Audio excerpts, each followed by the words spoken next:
شفتي الاشاعات اللي عماله تطلع على دينا الشربيني انه مش عارفه اصلها مرتبطه بده، اصلها مرتبطه اصلها خربت بيت ده، بتردي او بتكلميها في التليفون بتقول لها حاجه ولا انا كنت معاها في كامل العدد وكنت بسالها. والله حرام.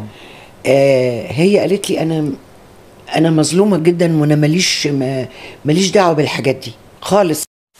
اهلا بيكم في حلقه جديده من ترندات وبس. النهارده الترند مولع على جوجل ووسائل التواصل الاجتماعي، الكل بيدور على دينا الشربيني. بس ليه؟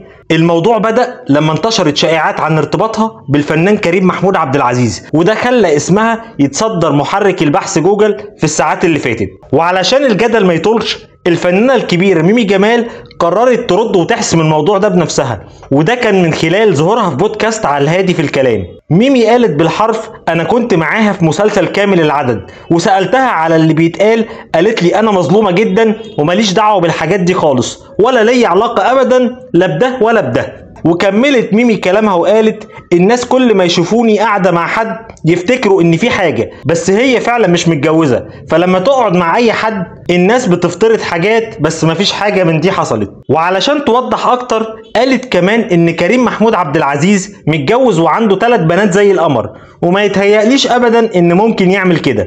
وميمي كمان رجعتنا لقصة قديمة وقالت ان كريم مر بتجربة صعبة زمان لما والده الفنان الكبير محمود عبد العزيز اتجوز على والدته، وانه واخوه عاشوا مأساتها، فصعب قوي يكرر التجربة دي مع ولاده. وبالمناسبة دينا الشربيني كانت من ابطال مسلسل كامل العدد واللي اتعرض في رمضان 2025، وشاركها البطولة شريف سلامة وحسين فهمي واسعاد يونس وانجي المقدم وميمي جمال. وفي النهاية واضح ان الشائعات دي مجرد كلام على السوشيال ميديا، ومفيش اي دليل على علاقة بين دينا وكريم، والرد جه واضح وصريح من واحدة كانت قريبة جدا من الموقف. وفي النهاية قولوا لنا بقى في الكومنتات، هل الشائعات دي ممكن تضر الفنانين؟ وهل الشهرة ساعات بتكون نقمة مش نعمة؟ وما تنسوش بقى تعملوا لايك وسبسكرايب وتفعلوا الجرس علشان يوصل لكم كل الترندات الجديدة اول باول من قناتكم ترندات وبس. واشوفكم ان شاء الله قريب في فيديو جديد.